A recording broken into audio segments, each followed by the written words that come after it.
Ah, Olá, estamos iniciando uma transmissão aqui da ARC. No Facebook parece que já está transmitindo, mas parece que o Instagram deu uma pequena travada aqui. Eu acho que... Deixa eu ver... Acho que o Instagram travou. Acho que o pessoal da técnica aqui vai dar uma olhada para mim. Enquanto isso, eu vou conversar aqui com o pessoal do Facebook. Vamos começar de novo.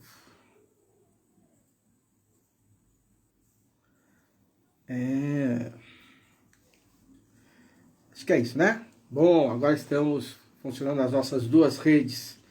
Aqui o pessoal do Facebook e aqui o pessoal do Instagram. Eu sou o Luiz Kekel, falando aqui pela ARC, Ação Revolucionária Comunista, nesses nossos bate-papos, nessas análises marxistas de todos os sábados, né? Sempre às 19 horas, pegando sempre algum tema de importância nacional ou geopolítico, normalmente tentando ver aí a relação entre, né, geopolítica e questões domésticas.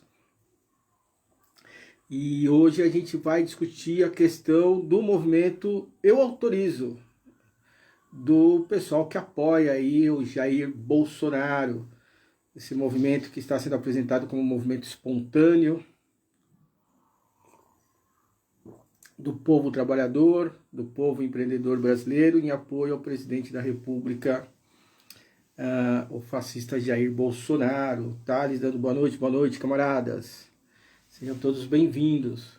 Lembrando, né, enquanto o pessoal da RC vai fazendo a divulgação aí nas redes sociais,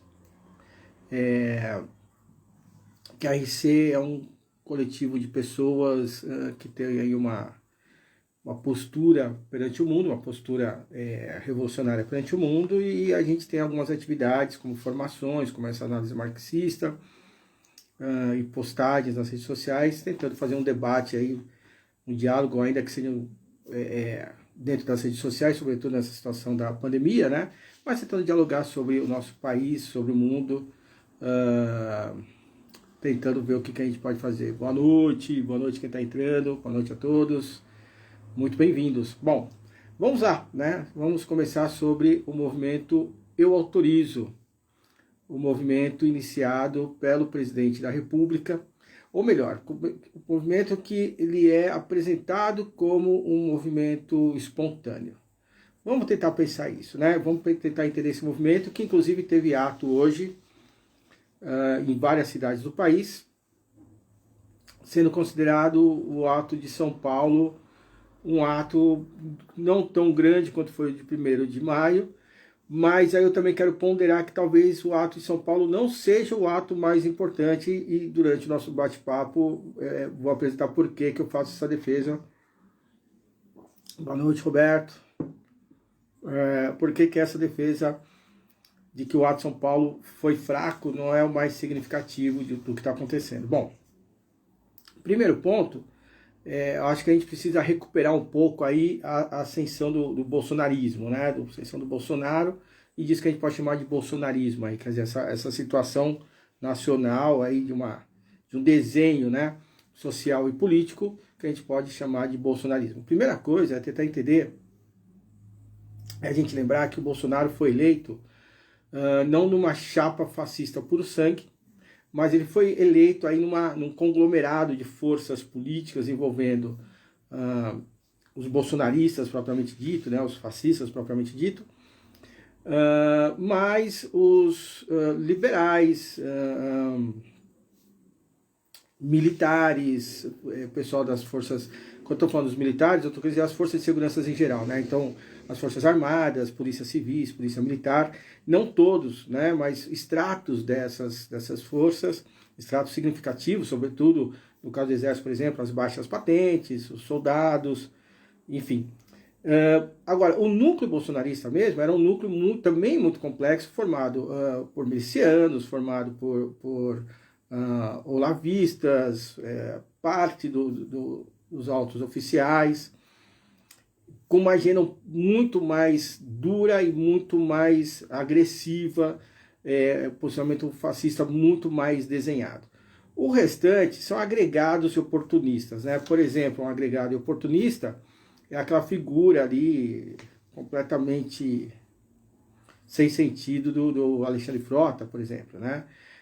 O Dória, que colou no Bolsonaro, o Witzel, que colou no Bolsonaro, que são fascistas de outros matizes, né? Que é um outro tipo de fascismo, não são menos, mas é um outro tipo de fascismo que não cria essas figuras não criam em torno de si um movimento fascista. O Bolsonaro criou um movimento fascista, que ele chama de bolsonarismo, que eu acredito seja até muito mais perigoso que o próprio Bolsonaro. As figuras fascistas passam, né? Hitler passou, Mussolini passou, Franco passou, Salazar passou.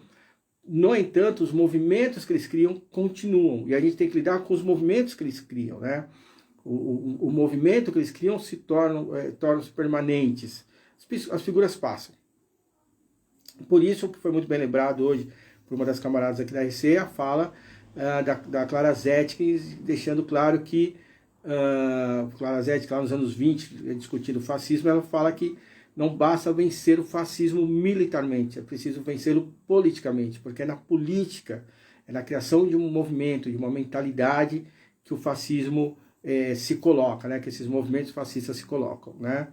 Exatamente, Roberto colocou aqui, esse pessoal pegou carona no bolsonarismo, pegaram carona no bolsonarismo, mas ao mesmo tempo eles deixaram um legado no bolsonarismo, né? Deixaram o bolsonarismo mais forte, então eles fizeram também um serviço ao bolsonarismo.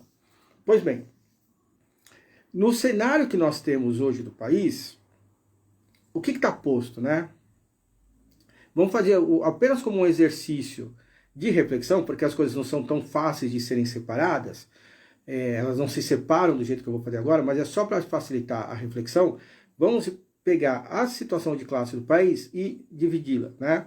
Então aqui eu estou falando das classes, vamos chamar assim, as classes econômicas, as classes de maneira selvagem mesmo, em função da sua condição de apropriação ou não dos meios de produção.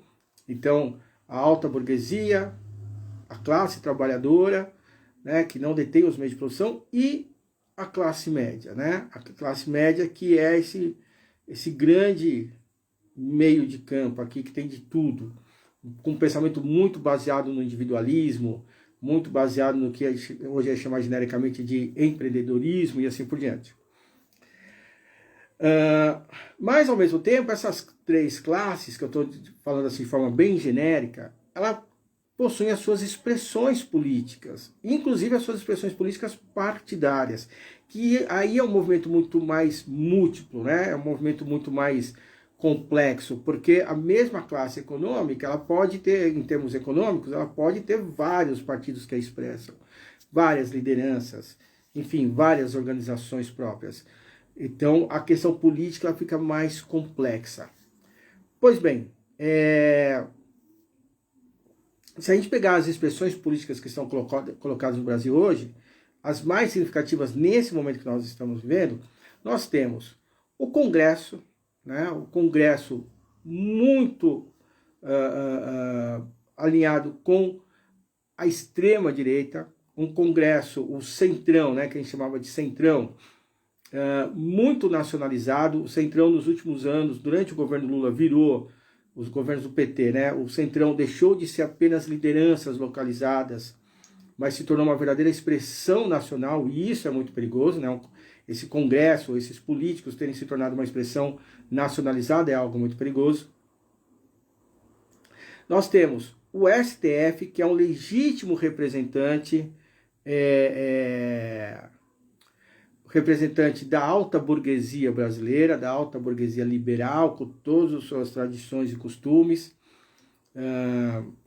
Nós temos os liberais nas figuras do Maia, do FHC, até do Luciano Huck, que apareceu aí por um tempo, né? Temos a própria figura do Bolsonaro e seu agrupamento, e temos agora uma nova figura, quer dizer, uma velha figura que volta para a cena, que é a figura do ex-presidente Lula, Luiz Inácio Lula da Silva. A gente tem essas figuras no tabuleiro. Né? O nosso tabuleiro, o nosso jogo, tem esses jogadores, né? São esses jogadores que vão ocupar as casas aí desse tabuleiro. Pois bem, em março do ano passado, exatamente no dia 15 de março do ano passado, o Lula não estava no páreo novamente. Haveria um grande ato bolsonarista contra o STF. Por que esse ato não ocorreu do tamanho que se esperava? Esse ato não ocorreu por conta da pandemia de Covid. Foi quando a Covid chegou no Brasil e esse ato foi muito pequeno. Na ocasião, eu publiquei um artigo no site do Le Monde Diplomatique Brasil, que se chamava, se não me engano, a ascensão do fascismo de coalizão. Né? Por que eu estava querendo dizer com a ascensão do fascismo de coalizão? Não podendo se expressar nas ruas, naquele momento, o Bolsonaro buscou uma parceria com o Centrão, com o Congresso. Ele precisava, já que ele não podia mais pôr o povo na rua, como é uma característica do fascismo, ele precisou buscar apoio político no Congresso. E conseguiu construir isso por um tempo. Pois bem, esse movimento dia 15, né, ele seria um ato contra o STF. Por que esse ato contra o STF? Porque o Bolsonaro está disputando a gestão do capital com a alta burguesia. O Bolsonaro foi muito útil para a alta burguesia no sentido de desbancar o governo do PT, né? de criar uma condição de pleno desenvolvimento do liberalismo do país, que é aquilo que se buscava. O governo PT criava vários entraves para isso, não eram entraves necessariamente porque o PT estava pensando em fazer uma revolução socialista, é mais complexo, não vou entrar nesse detalhe, mas foi importante, então, para a alta burguesia derrubar a Dilma, colocar o Temer, mas o Temer ainda não era uma figura que desse conta de fazer essas reformas políticas e econômicas, porque o Temer não tinha força política para isso, precisava de uma figura legitimada para voto, e eles encontraram isso no Bolsonaro. Não era o que eles queriam, mas acabou sendo o Bolsonaro. Mas isso não significou que depois de eleito, a paz entre Bolsonaro, a pequena burguesia, e a alta burguesia se fez. De lá para cá, a vida do Bolsonaro tem sido fazer um embate com a alta burguesia, considerando que a esquerda já está de fora do debate, e o Bolsonaro disputando isso contra as principais representações da alta burguesia. O STF, parte do Congresso, uma parte cada vez menor do Congresso. O último grande embate que ele teve com a burguesia no Congresso foi a disputa das presidências, né, do Senado e da Câmara dos Deputados, em que o Bolsonaro ganhou as duas. Mas a gente tem a figura do Lula que chega agora, a figura do Lula que volta para o páreo, e isso mexe em todo o tabuleiro, né? O que era certo se torna incerto, e o Bolsonaro precisa se recolocar na sua luta política no país. Exatamente, o Roberto Borges coloca aqui que eles queriam o Alckmin no Bolsonaro, mas erraram a mão exatamente, né? O Bolsonaro acabou sendo a falta de opção, né? A falta de uma opção para a grande burguesia levou à ascensão do bolsonarismo. O Bolsonaro sempre foi muito hábil em saber lidar com as situações, né? Se tem alguém hábil no país hoje politicamente é o Bolsonaro. Não concordo que seja um idiota, como todo mundo costuma colocá-lo. Pois bem, esse reposicionamento da política hoje, né? A entrada do Lula, ela criou uma situação política nova, colocou uma outra energia, colocou acionou, agenciou novos movimentos, e isso acabou acirrando ainda mais a luta de classes. Quando eu digo que o Bolsonaro é um cara muito hábil, não podemos esquecer que o Bolsonaro, depois de eleito, entrou em embate com as principais lideranças do país, sejam lideranças já antigas, sejam lideranças que estavam se fazendo naquele momento. Então o Bolsonaro venceu a queda de braços com o Moro, com o Maia, com o Witzel, depois com o Mandetta, né, quando o Mandetta começou a aparecer demais, Então, o Bolsonaro ele conseguiu ir derrubando e pavimentando o seu caminho cada vez com mais tranquilidade. Bem, nesse momento agora em que a luta de classe o Thales faz uma pergunta muito legal, assim, é possível pré-candidatura do Glauber Braga? Teria algum impacto significativo? Thales, eu não ia tocar no assunto, por mais que eu quisesse tocar no assunto do Glauber Braga, mas já que você colocou, eu vou tocar nesse assunto. Já que você colocou esse assunto, eu vou ter um prazer imenso de falar quando eu terminar a exposição, tá legal? Eu acho que é muito importante. Pois bem, a entrada do Lula acirrou ainda mais a disputa política para 2022. E esse acirramento faria com que o Bolsonaro ele teria só duas opções, né? Ou puxar o freio de mão, ou acionar apertar o acelerador, e foi o que ele fez. E ele o Bolsonaro tem feito ataques muito grandes ao Lula, né? Chamando de ladrão, enfim, né? De corrupto, essas coisas todas, numa tentativa de trazer o Lula para o debate dentro da esfera que o bolsonarismo conhece melhor, que o fascismo conhece melhor, que são os ataques diretos.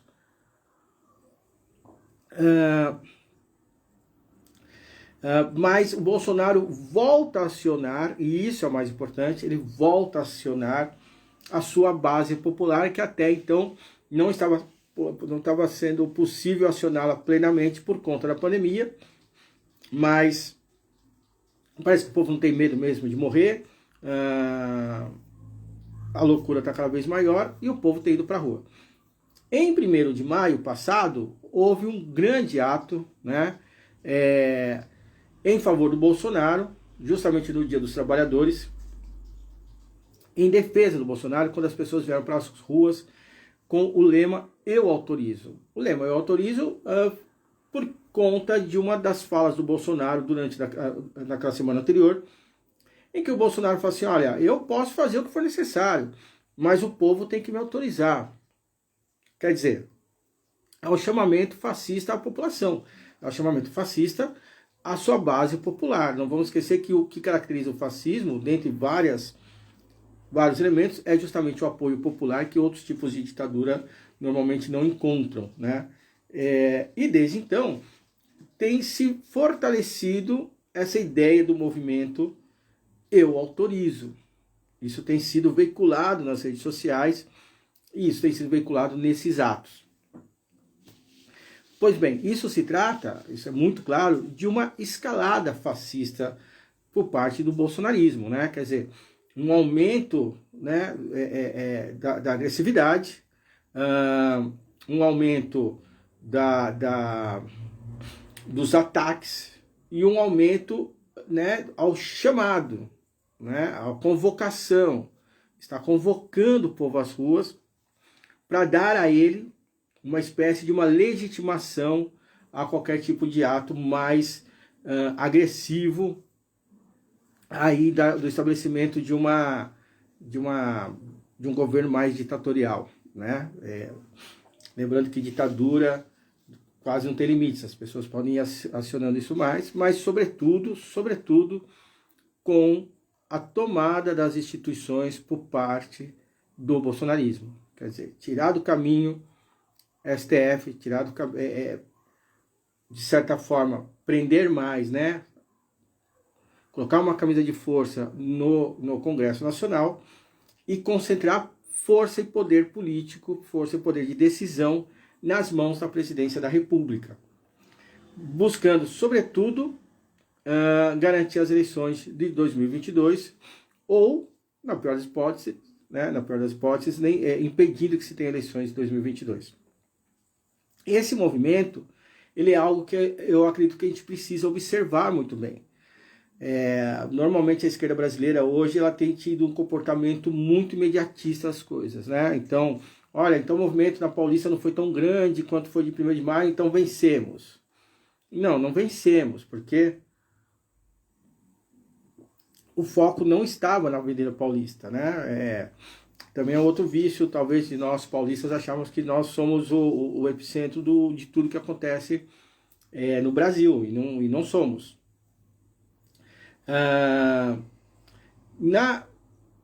Nos atos de hoje, talvez o ato mais importante foi justamente o de Brasília.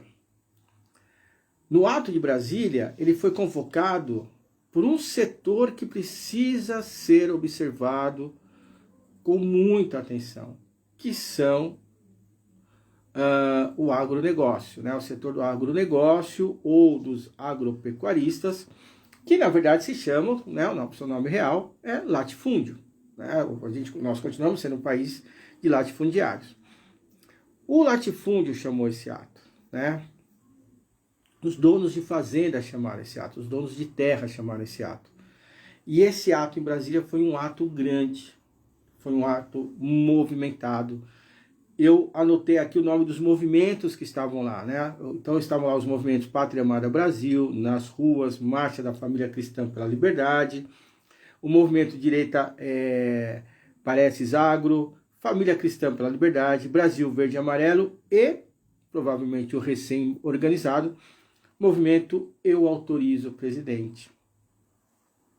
E aí você pode estar perguntando por que é importante observar esse movimento, né, essa organização, né, essa junção de movimentos sob a bandeira Eu Autorizo, e por que o ato de Brasília chamado por latifundiários ele é fundamental. Bom, a gente só consegue entender os movimentos políticos, que é o movimento que visível, o movimento político, que é aquilo que está na nossa cara, se nós conseguimos entender o movimento que está por trás das coisas, né? O que está acontecendo por trás de tudo isso? Qual que é o grande movimento da economia? Bom, o mundo vive hoje um aumento paulatino, constante, de aumento do preço das commodities. Não sei, eu sei que todo mundo sabe que são commodities, mas é bom sempre lembrar, né? Se alguém que for assistir o vídeo e não souber, commodities são esses produtos primários, né? Aquilo que é quase que arrancado diretamente da natureza. Então são os alimentos, petróleo, formas de energia bruta, enfim, tudo isso são commodities, né? É aquilo que move o mundo. A gente precisa comer, a gente precisa de combustível, a gente precisa de água, tudo isso são commodities. Pois bem, o Brasil, ele é um país produtor de commodities historicamente. Historicamente, o nosso papel no capitalismo internacional é produzir commodity. Antigamente tinha outros nomes, mas é isso, produtos primários, commodity. Pois bem, entre as commodities, não podemos esquecer também os minérios, né, os minérios em estado bruto ou pouco processados. Pois bem, esse é o nosso papel. O melhor momento que o Brasil viveu nas últimas décadas, que foi o período de ouro do lulismo, lembrando, não foi todo o governo do petista que foi fantástico, né? De 2002, de 2003 até 2006, né? Lula eleito em 2002, mas assume em 1º de janeiro de 2003, de 2003 até 2006, foi um governo de austeridade. 2008 para frente, foi um momento, um pouquinho mais de 2008, né? 2008 começa a crise mundial, a crise vai chegar no Brasil alguns anos depois, mas essas pontas foram muito ruins. O centro dos governos, né, que a gente pode colocar aí entre 2006 mais ou menos, até 2012, 2013, o Brasil viveu um bom momento. Mas o Brasil viveu um bom momento por conta dos preços das commodities, né? O preço das commodities, como o Brasil sendo produtor, um dos maiores produtores de commodities do mundo, mas algumas situações muito específicas que aconteceram no mundo naquele momento. O Luiz, meu xará, mandando boa noite pessoal, a posição do Brasil nesse sistema do mundo, eu vou ler daqui a pouco, Luiz, tem bastante coisa aqui que o Luiz escreveu e eu sempre gosto muito. Permitiu os governos do PT fazerem ali seus programas sociais, que foram muito importantes, né? Evidentemente que a gente não vai negar isso, mas o bom momento da economia brasileira não foi fruto de uma política nacional soberana, foi fruto do nosso papel de produtor de commodities para o mundo. Pois bem, as commodities estão voltando a ter um preço muito alto. E isso pode impactar positivamente o governo do Jair Bolsonaro no próximo ano, ano e meio. Né? Ainda existe, segundo os analistas da economia, algumas discrepâncias. Normalmente, quando o preço da commodity está alto, o valor do dólar tende a cair, o dólar ainda está alto, mas é o movimento que se espera que isso também caia. E as commodities, da mesma maneira como salvou o presidente Lula, possa salvar o presidente Bolsonaro. Só para a gente lembrar, o mensalão, né, o escândalo do mensalão, com esse termo mensalão, que é um termo horroroso, ele surge durante o primeiro mandato do presidente Lula e ele consegue passar por isso, em partes porque o seu governo estava entregando serviço, né? O governo dele estava dando condições de vida para o brasileiro. A história não se repete, mas algumas coisas acontecem de forma quase muito semelhante.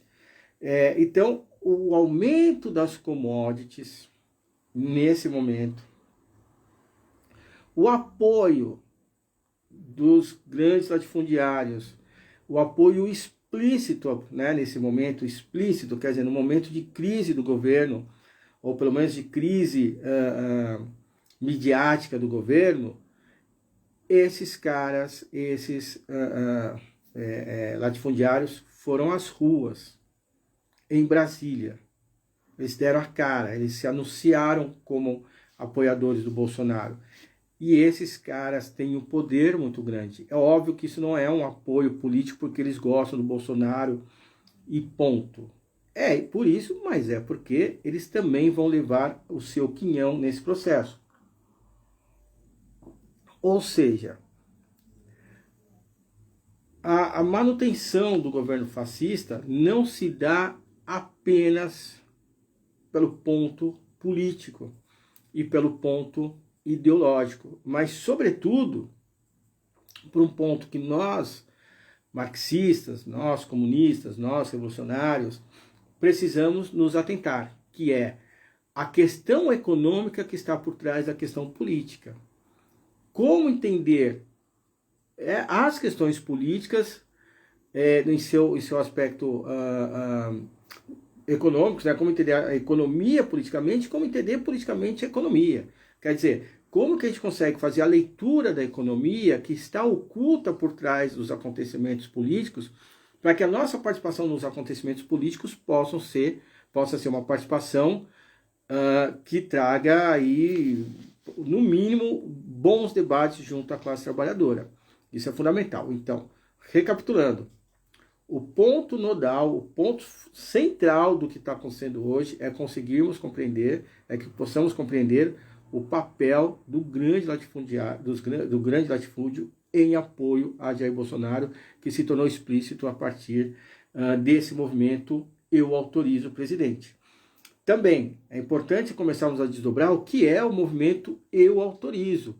Ele é uma escalada, ele faz parte de uma escalada de agressividade fascista às instituições da democracia burguesa, evidentemente, mas de uma escalada muito grande. Uma escalada, por exemplo, que envolve a morte de mais de 400 mil brasileiros, mortes que já estão praticamente naturalizadas, que envolve a naturalização, a tranquilidade com que foi recebido, a chacina daquele tamanho lá no Rio de Janeiro.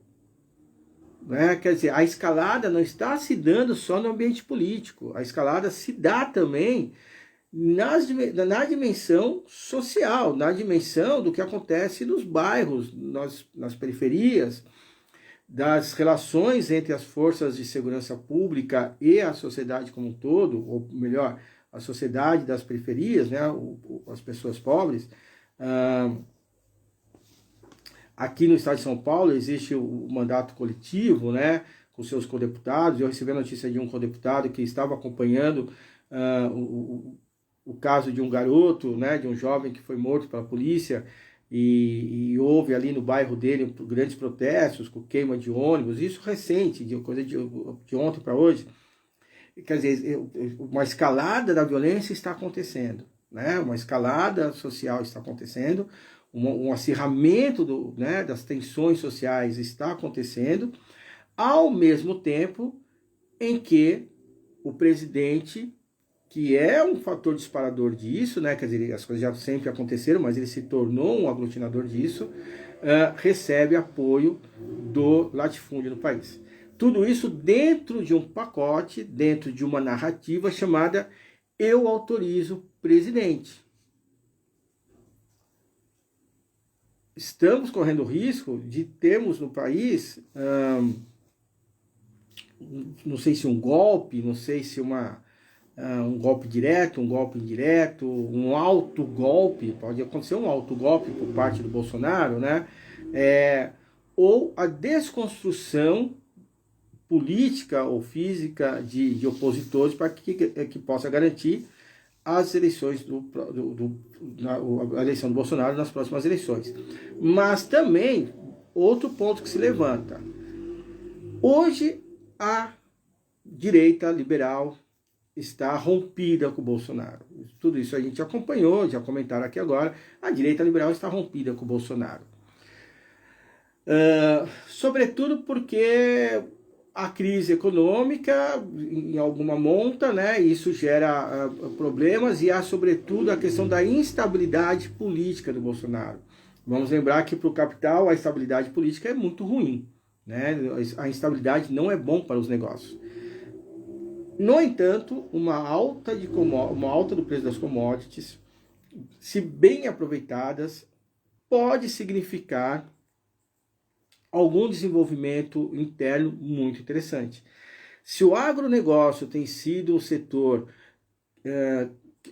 beneficiado aí com as relações internacionais, a indústria brasileira não tem essa sensação, ela não tem sido atendida nas suas necessidades, mas que pode começar a ser atendida a partir desse cenário de alta da commodity, de dólar mais barato e assim por diante.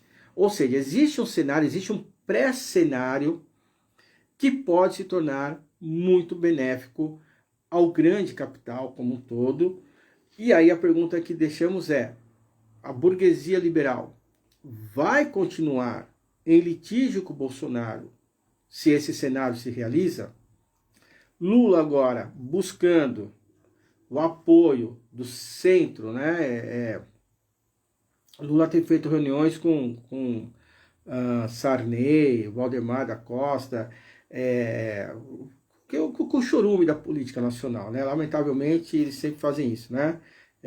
A grande questão é: esse apoio que Lula parece estar recebendo de setores da burguesia, sobretudo setores que se dizem liberais, vão continuar caso a balança da economia comece a se tornar mais favorável para os setores do grande capital? Acho que essa é uma pergunta muito importante. Esse litígio, repito, o litígio entre burguesia e Bolsonaro continuará se a economia brasileira melhora? Se esse litígio não continuar, se o Bolsonaro conseguir atrair parte dessa burguesia novamente, como fica a esquerda brasileira, que está nesse momento se amparando, sobretudo na figura do Lula e desses acordos que ele tem feito, né?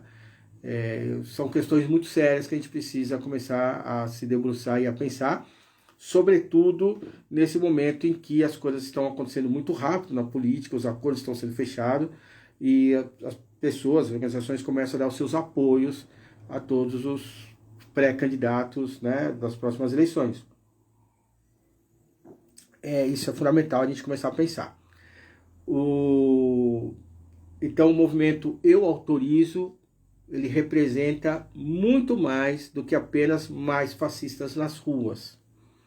O movimento Eu Autorizo pode significar a parte visível, a parte popular de toda uma movimentação entre esses jogadores aí do tabuleiro da política nacional, um novo rearranjo dessas peças, muito mais complexo e muito mais favorável ao governo do Bolsonaro. Eu acho que é isso que a gente queria dizer nessa transmissão de hoje, sobre o movimento Eu Autorizo, sobretudo, fazer o alerta, assim, não entendo isso como um movimento ridículo e tosco, de fascistas de verde e amarelo na rua, porque há muita coisa por trás, há muitos movimentos que passaram a acontecer recentemente, sobretudo movimentos ligados à economia, né? O papel do Brasil nas relações internacionais, perdão, no mercado internacional, e não vamos esquecer que até o Biden já tem sido mais amistoso com o governo do Bolsonaro, né? Até o Biden já tem sido mais simpático com o Bolsonaro e vice-versa. O Bolsonaro já entendeu como é que a banda toca, né? Eu queria fazer aqui um comentário sobre, acho que foi o Thales que colocou, não sei, que perguntou sobre o Glauber, né? Deixa eu ver quem foi aqui. O Thales lembrou principalmente os semicondutores, sim, os semicondutores que estão batendo na Bolsa de Valores maravilhosamente bem, né? Pegando aqui. O Thales perguntou: é possível a pré-candidatura do Glauber Braga ter algum impacto significativo? Cara, eu acredito que sim. Eu acho que a candidatura do Glauber é alguma coisa que os socialistas precisam prestar atenção e ver com simpatia, sem nenhum tipo de ilusão ao PSOL, né, de achar que o PSOL vai virar um grande partido revolucionário. Nada contra o PSOL, né? Tem grandes camaradas, o PSOL tem grandes lutadores como o próprio Glauber Braga. O que eu acho que é importante na candidatura do Glauber Braga, né, nessa pré-candidatura, é o seguinte: se nós pegarmos naquela forma bem simplista que eu coloquei no primeiro momento aqui da nossa transmissão de hoje, entender as classes, olhar as classes pelo seu recorte econômico, não só pelas suas expressões políticas, que são múltiplas, mas pelo seu recorte econômico, né? Quando eu digo econômico nesse sentido, é o seu recorte em relação à forma, a quem se apropria dos meios de produção e de que forma essa apropriação se dá, né? Então, hoje, o que o Brasil tem hoje são duas agendas políticas, né? O que está em disputa nas próximas eleições são duas agendas políticas. Uma agenda fascista, né, defendida pelo bolsonarismo, que é uma agenda liberal, mas um liberalismo que acontece por um mecanismo de grande estabilidade política, o que é ruim para os negócios, como eu falei agora há pouco, né? E uma agenda liberal, né, uma agenda de centro liberal, tocada pelo petismo, né? Sem maldade nenhuma, eu sei que parceiros petistas que depois vêm à transmissão ficam sempre muito bravos, mas o PT hoje ele é um partido de centro, um partido de centro-direita, né? Centro-direita em função dos acordos e laços que estabelece. Qual o diferencial do PT como partido de centro-direita aos demais partidos centro-direitas? Ele é um partido de centro-direita que tem uma base popular. Isso é parece uma aberração, mas é isso. O PT é um partido de centro-direita que tem uma base popular, né? E essa base popular faz com que esse partido até pareça um partido de esquerda, como o Zé Disseu disse numa entrevista recente agora para um canal de YouTube, e um partido socialista. A gente sabe que não é, né? É um partido que passou tanto tempo no governo e não avançou uma pauta sincera no sentido de radicalização da democracia burguesa, nem no sentido de radicalização da democracia burguesa não se pode chamar de socialista, né? É um traje até para os socialistas reformistas. Pois bem, o Brasil precisa de uma agenda, né? Ele precisa ser colocado na mesa de debate uma agenda socialista. É fundamental, né? Não dá para a gente ter como os dois grandes debates, né? Os dois grandes elementos de debate, uma agenda bolsonarista e uma agenda petista, né? Não dá para dizer que, olha, de um lado tem o Bolsonaro defendendo o empreendedorismo, né? Não vamos nem falar de cloroquina, não é isso, né? Mas o liberalismo, o empreendedorismo, e do outro lado, o Lula defendendo as mesmas coisas, só que com aquele discurso de tipo: serei feliz se o brasileiro tiver 3 refeições por dia.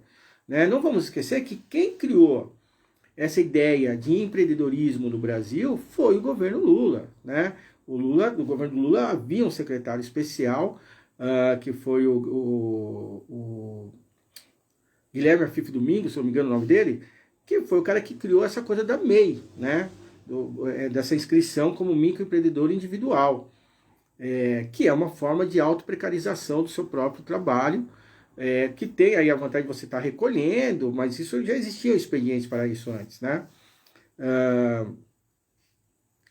Enfim, são dois projetos muito parecidos. Sim, existe uma questão política, existe uma questão de assistência social muito maior no governo do PT. Mas também não vamos esquecer que tudo aquilo que o governo do PT fez de assistência social, as bolsas, né, os benefícios, é uma agenda do FMI, né? Quem pauta ajuda para a classe trabalhadora que não consegue um emprego sequer, né, é uma agenda do FMI, né, é uma política para levantar a tampa da fervura para não virar revolução, não virar revolta. Teve aí uma sabedoria, uma engenharia aí de tentar transformar isso como um elemento para fortalecer o consumo interno, mas não passou disso, né? Talvez a única política real, ainda que suficiente, feita pelo PT foi o aumento real do salário mínimo, isso, e o que é muito pouco, né, para um partido com as bandeiras que o PT tem. Pois bem, então a gente precisa de uma candidatura, né, que coloque um debate, porque a gente acha que o Glauber ou qualquer pessoa que puxar essa candidatura vai ser eleito? Não, óbvio que não vai ser eleito, né? Só se der tudo errado e a coisa certa acontecer, que a gente eleger um cara desse, né? É óbvio que não vai ser eleito, mas o debate precisa ser posto. O debate, a esquerda brasileira precisa voltar a ter um debate socialista. É fundamental. As pessoas ainda acham que quando a gente se diz socialista, a gente está pensando, então você quer que a gente seja como na União Soviética? Nada contra, a União Soviética tem história, mas não, a gente tem que pensar hoje, né? O que é o socialismo hoje? A gente precisa fazer esse debate, né? A gente precisa muito desse debate. Ele não pode ficar fora, ele não pode ser um debate menor, ele não pode ser um debate periférico, ele tem que ser um debate central. Se a direita, né? Se a direita e a extrema-direita, se os liberais têm projetos para o país, os socialistas precisam também ter um projeto para o país. E é fundamental que uma candidatura como essa, uma pré-candidatura como essa, consiga aglutinar em torno de si as forças socialistas do país.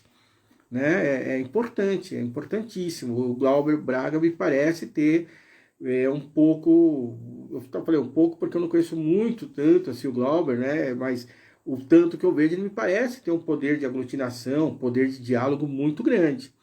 E isso é muito bacana, né? Ele parece que tem um trânsito aí de diálogo muito generoso com outras organizações, inclusive. É uma pena que a direção do PSOL tem feito um jogo que eu considero muito ruim, né? Então, quando o Glauber Braga coloca sua pré-candidatura, a direção diz que não está na hora ainda, porque é preciso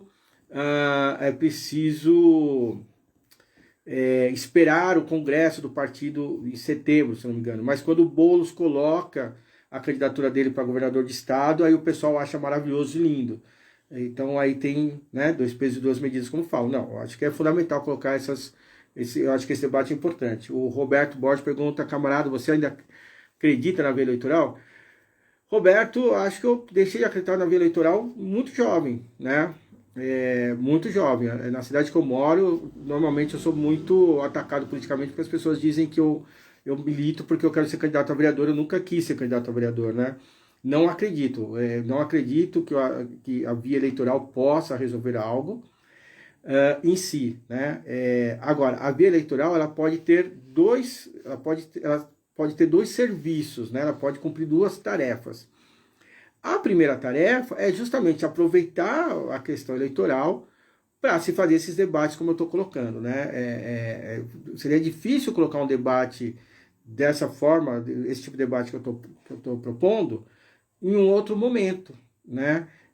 Quer queiramos ou não, o processo eleitoral ele cria aí ele coloca um debate, né? Ele coloca uma situação em que a gente debate politicamente. Então eu acredito que uma boa candidatura de esquerda possa se utilizar em alguma medida, sempre uma medida muito tacanha, para fazer, mas que sirva para fazer esse debate. Quando eu falo tacanha, eu lembro, por exemplo, quando o Mauriazi foi candidato pelo PCB, e eu lembro que depois que passou a campanha, eu conversava com as pessoas, assim, eu dava aula sobre como que o Estado burguês deturpa as informações, e eu falava para as pessoas, você lembra quem foi candidato do PT? Ah, foi fulana. E quem foi candidato do PSDB? Foi fulano. E do PCB? A pessoa fica, ah? Eu falo, pois é, PT e PSDB tiveram ali cerca de 15 minutos cada um de campanha. O PCB teve 9 segundos, né? Então fica um debate muito desigual. Mas ainda assim é possível fazer o debate.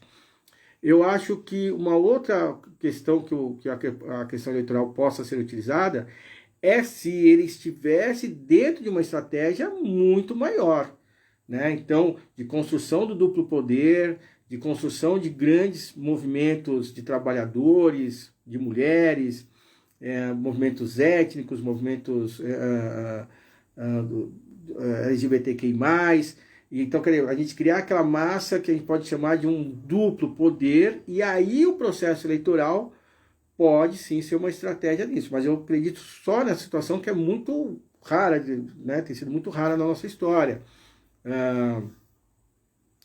E aí talvez a estratégia eleitoral, aí a questão eleitoral não seria uma estratégia, mas seria apenas tão somente uma tática no meio de um outro conjunto de táticas formando uma estratégia, né?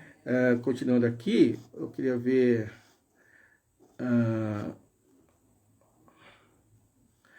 ou a questão eleitoral é uma via de sobrevivência. Sim, também é uma via de sobrevivência, sobretudo nos parlamentos, né, como uma tentativa de redução de danos, né? Eu sempre brigo que bons candidatos ao parlamento fazem redução de danos. Agora, no executivo, eu acho pouco provável, viu? Pouco provável. Sem uma organização de massas muito grande, sem movimentos fortes do lado de um presidente, enfim, ele vai para a direita. Olha o que aconteceu com o Lula, né? O Lula quis governar com as instituições. Não, tem que governar com o povo na rua. Onde que o Bolsonaro mais acerta é que ele está tentando governar com o povo na rua. Ele está buscando o apoio do povo. Vou falar uma coisa que vai parecer absurdo. O que o Bolsonaro está fazendo é que o Lula devia ter feito, colocar o povo na rua para segurar as instituições burguesas. Era isso que o Lula tinha que ter feito, né? A única coisa que o Bolsonaro acerta é nisso, né? Que ele vai buscar o apoio do povo. Quem quer... O bolsonarista está provocando uma... eu estou chamando genericamente, né, um termo teórico, né, como uma revolução conservadora liberal no país. Né? Não dá nem para dizer que é uma contra-revolução, porque a gente nunca teve uma revolução de esquerda. Mas a gente está passando por esse grande processo de transformação. E ele está fazendo isso com o povo na rua. O que Lula deveria ter feito é também para o povo na rua para fazer uma transformação pela esquerda. Né? Então, eu acho que tem muito essa questão. O Luiz Sérgio tinha colocado lá em cima. Boa noite, pessoal. A posição do Brasil nesse sistema, mundo, e a forma como Lula manteve essa situação intocada são, para mim, um dos maiores, se não o maior problema de um governo que acho que foi muito positivo. Exatamente. É isso, eu acho que o Lula fez um governo positivo em muitos aspectos, né? A gente não nega isso, né? Eu acho que a gente não pode negar alguns avanços. Agora, o que a gente precisa ponderar, essa é uma visão muito, muito particular minha, é ponderar o avanço real e o avanço possível, né? As possibilidades de avanços foram muito grandes durante os governos petistas, mas infelizmente o avanço real, né, o avanço realizado foi muito aquém do que era possível. Eu acredito que o papel das organizações das organizações poderia ser maior, o investimento das organizações poderia ser maior. Vou usar mal e porcamente fazer uma comparação, acho que esse tipo de comparação é muito devida, mas só para ilustrar mesmo, eu acho que poderia ter feito o que Chávez fez na Venezuela, né? Quer dizer, o que segura Maduro ainda é com todas as dificuldades que a Venezuela tem passado com os bloqueios dos Estados Unidos, né, o bloqueio da Inglaterra, com todo o ouro da Venezuela que está parado na Inglaterra, acho que até hoje. Mas o que garante Maduro é uma construção de uma consciência de classe e de organizações, de instituições revolucionárias na época do Chávez, né? Então, eu acho que isso poderia ter sido feito, mesmo na questão da Bolívia, que é um processo muito mais recuado que o processo venezuelano, o que fez com que conseguisse reverter parte do contragolpe que houve lá foi justamente a construção de uma base muito forte lá pelo MAS, né, pelo Movimento ao Socialismo, né? Roberto Borges, você falou que o PCB, esse PCB com o B minúsculo é uma crítica, se não me engano, né? Você falou que peticionava o segundo dia da TV e o pessoal nem tinha. Pois é, o pessoal nem, o PSL nem tinha. Mas o PSL tinha outra coisa, cara. O PSL, ele tinha... o PSL já tinha uma construção muito grande, que também é outro ponto onde a esquerda peca, né? O PSL tinha uma construção popular. Como já disse aqui, né? Eu me interessei muito pela questão do fascismo no Brasil antes da eleição do Bolsonaro, quando o Bolsonaro ainda tinha 6% de intenção de voto, né? Eu comecei a acompanhar muito as notícias sobre o crescimento do Bolsonaro. E ele já estava numa construção nacional muito forte. A extrema-direita brasileira já estava muito organizada há muito tempo. Não foi o Bolsonaro não foi o Bolsonaro que fez a organização da extrema-direita, né? A organização da extrema-direita fez o Bolsonaro, ou talvez eles tenham feito demais, a extrema-direita já estava organizada. Saiu na Carta Capital, acho que 2016, se não me engano, talvez 2014. Eu tenho a revista aqui, eu preciso procurá-la.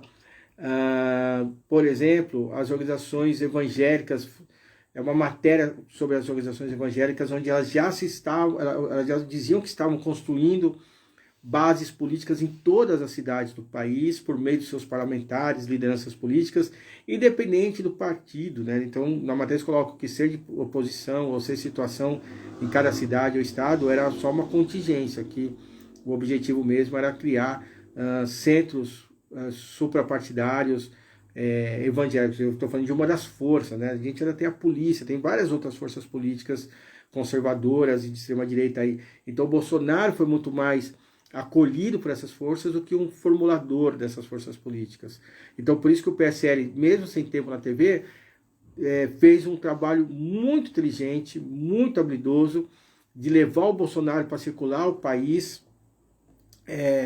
As pessoas diziam que o Bolsonaro é um cara ridículo, mas você olhar as notícias, o Bolsonaro era recebido no colo quando chegava no aeroporto ou nas rodoviárias e carregado em desfile, né? Então, são processos, né? Eles construíram uma base, a esquerda não constrói base. Que foi beleza, foi a digitação. É que tem o pessoal que coloca o B minúsculo com provocação, né? Não estou nem fazendo uma defesa, nem um ataque ao PCB, que é um partido onde eu já militei, né? Coisa que o PCB e a esquerda não conseguiram fazer, exatamente, né? PCB... A esquerda brasileira virou uma esquerda institucionalizada, esse é o grande problema. A esquerda brasileira hoje depende da estrutura de Estado para fazer as coisas, né? Eu já comentei aqui antes, né? Quando a gente pega o Partido Comunista Alemão da virada do século XIX para o XX, começo do século XX, que ainda se chamava Partido Social Democrata, né? Ainda tinha, esse nome ainda era um nome ligado aos revolucionários. O partido tinha sua própria, seus próprios jornais, veja, não é um jornal, seus próprios jornais.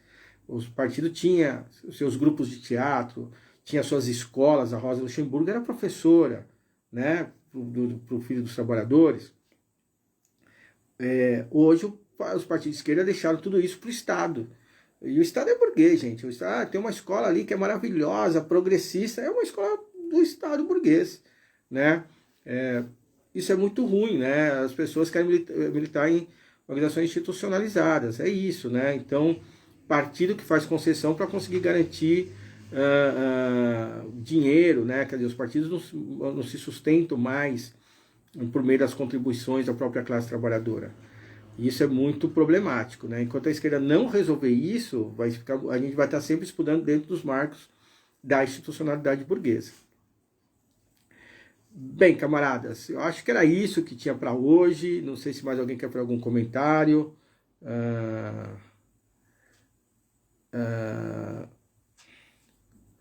a Vínia lembrando aqui que o povo foi convocado já há muito tempo pelo Bolsonaro, né? Eu acho que esse tema é muito importante, convocar o povo, né? As lideranças de esquerda precisam convocar o povo, né? O Adalberto entrou, o camarada Adalberto. As lideranças de esquerda, a esquerda precisa aprender a convocar o povo. O povo tem que ser convocado. Mas para o povo ser convocado, precisa ter lideranças que sejam hiper reconhecidas, né? O povo não tem que ser convocado só para as eleições. Aliás, ser convocado para as eleições deve ser a última das convocações, né? É a menos importante delas. O povo tem que ser convocado a se instruir, a se formar, a se organizar, a contribuir com os partidos, com os sindicatos, a ocupar as ruas quando necessário, a fazer as greves quando necessárias, a fazer os atos quando necessários. O povo tem que ser convocado, o povo tem que ser o sujeito do processo político. A direita, né, quer dizer, o que se espera é que o sujeito político para a direita seja as instituições. É óbvio que a direita quer as instituições plenas. Instituições plenas é estabilidade para o capital. A esquerda, na sociedade burguesa, ela tem que se pautar no povo, na classe trabalhadora, para não ficar genérica essa palavra povo, na classe trabalhadora. É a classe trabalhadora, nos seus mais diversos estratos, que tem que ser os pilares da esquerda. A esquerda não tem que estar preocupada em defender a instituição. Esse é o grande... talvez o Bolsonaro tenha feito o trabalho... Aquilo que a ditadura não conseguiu fazer, que é de aniquilar totalmente a credibilidade da esquerda, né? A ditadura conseguiu eliminar fisicamente boa parte dos grandes quadros da esquerda, os grandes quadros revolucionários do país, mas não conseguiu eliminar a credibilidade da esquerda. O Bolsonaro tem conseguido, o bolsonarismo, né, tem conseguido eliminar a credibilidade da esquerda, justamente porque eles capturaram as pautas que deveriam ser da esquerda. Muitas dessas pautas, é óbvio que não são todas, mas sobretudo dessas pautas tem um elemento fundamental que eles capturaram que deveria ser a nossa e não é a nossa já há muito tempo, que é a postura antissistêmica.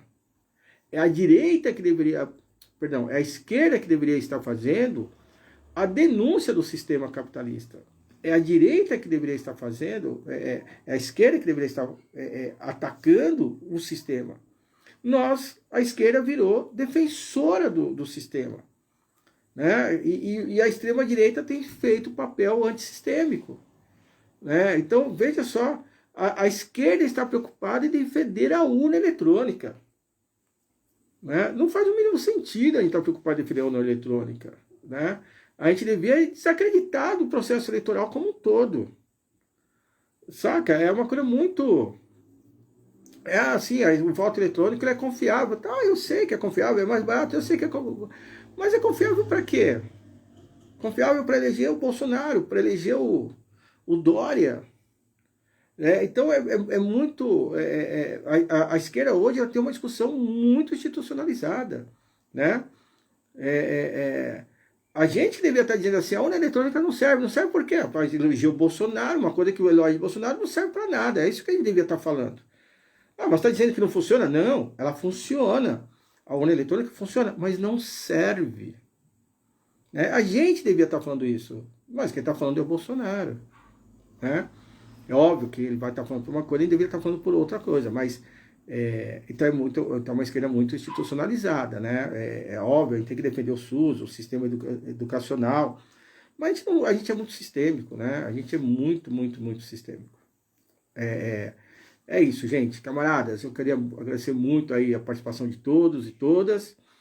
Lembrando que a gente mantém esse bate-papo aos sábados, né? Essas análises marxistas.